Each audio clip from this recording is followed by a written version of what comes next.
Hi guys, ito yung kamote tops na binili ko sa Asian store.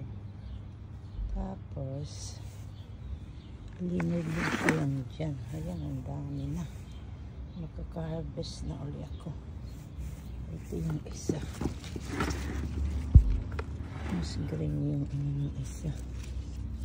Ito naman yung pinatubo ko na dulo ng kamote tops. Marami siya, oh. Pwede na. Ito naman, seeds ng kangkong.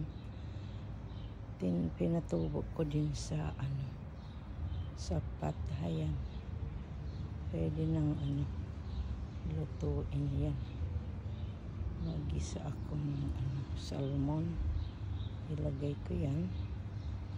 Pwede na. Ayan.